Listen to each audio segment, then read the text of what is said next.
Kochi Thykoodam metro സ്റ്റേഷനിൽ trolley ബാഗിൽ മാലിന്യം തള്ളിയ സ്ത്രീക്കെതിരെ കേസെടുത്ത പോലീസ്. നാൻസിയ എന്ന സ്ത്രീക്കെതിരെയാണ് മെട്രോ പോലീസ് കേസെടുത്തത്. യാത്രക്കാരി എന്ന വ്യാജേനയാണ് ട്രോളി ബാഗിൽ മാലിന്യം എത്തിച്ച് മെട്രോ സ്റ്റേഷനിൽ ഉപേക്ഷിച്ചത്.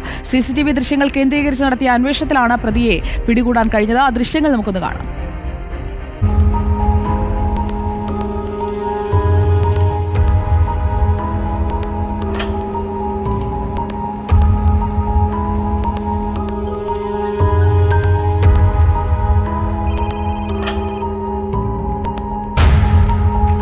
സൈഫുനിസ അലിയാർ നമുക്കൊപ്പം. സൈഫുനിസ അലിയാർ, വളരെ തന്ത്രപൂർവ്വം ആരും പിടിക്കില്ല എന്ന് കരുതി നടത്തിയ ഒരു മാലിന്യ നീക്കമല്ലേ ഇപ്പോൾ പാളിയിരിക്കുന്നത്? എന്തൊക്കെയാണ് വിവരങ്ങൾ? സുജയ, തീർച്ചയായും വ്യാഴാഴ്ച വൈകിട്ട് 7 മണിക്കും 7:30ക്കും ഇടയിലാണ് ഇങ്ങനെ തൈക്കൂടം മെട്രോ സ്റ്റേഷന്റെ അകത്ത് സ്ത്രീകളുടെ ശുചിമുറിക്ക് സമീപത്തായി വേസ്റ്റ് നിക്ഷേപിച്ചത്. ഈ മാലിന്യം നിക്ഷേപിച്ചിട്ടുണ്ട് എന്ന് അവിടെ മഫ്തിയിൽ അവിടെ ഉണ്ടായിരുന്ന പോലീസുകാരെ അറിയിക്കുകയും ഈ പോലീസുകാർ എത്തി പരിശോധിക്കുകയുമാണ് ചെയ്തത്.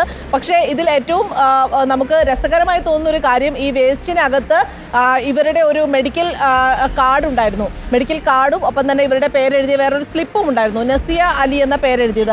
അതുകൊണ്ട് തന്നെ പെട്ടെന്ന് തന്നെ ഇത് ആരാണെന്ന് മനസ്സിലാക്കാൻ സാധിച്ചു. എന്തായാലും ഇവരെ മെട്രോ സ്റ്റേഷനിലേക്ക് വിളിപ്പിച്ച് അറസ്റ്റ് രേഖപ്പെടുത്തുകയും ചെയ്തു.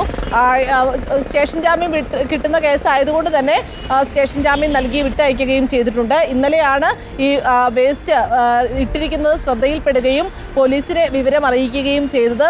എന്തായാലും അതിൽ ഉടനടി നടപടി ഉണ്ടായിരിക്കുകയാണ്. CCTV ദൃശ്യങ്ങളിൽ നമുക്ക് വ്യക്തമാണ്, നല്ല മാന്യമായ വസ്ത്രം ധരിച്ച് സ്റ്റേഷനിലേക്ക് എത്തുകയും അതിനുശേഷം രണ്ട് കയ്യിലും, ഒരു കയ്യിൽ ബാഗും ഒരു കയ്യിൽ കവർ നിറയെ ഈ മാലിന്യവും ഉണ്ടായിരുന്നു. അതിനുശേഷം ഇവർ സ്ത്രീകളുടെ ശുചിമുറിയുടെ ഭാഗത്തേക്ക് പോവുകയും ഏകദേശം മിനിറ്റുകൾക്കകം തന്നെ തിരിച്ച് ഇറങ്ങി വരികയും ചെയ്യുന്നു. അപ്പോഴും ഇവരുടെ കയ്യിൽ ബാഗുമില്ല. അങ്ങനെയാണ് ഇവരിലേക്ക് തന്നെ അന്വേഷണം എത്തുകയും ഈ മെഡിക്കൽ കാർഡും ഒപ്പം തന്നെ ഈ പേരെഴുതിയ സ്ലിപ്പും കണ്ട് ഇവർ തന്നെയാണെന്ന് സ്ഥിരീകരിക്കുകയും ചെയ്ത് എന്തായാലും നസിയ അലിയെ പോലീസ് അറസ്റ്റ് ചെയ്തിരിക്കുകയാണ്.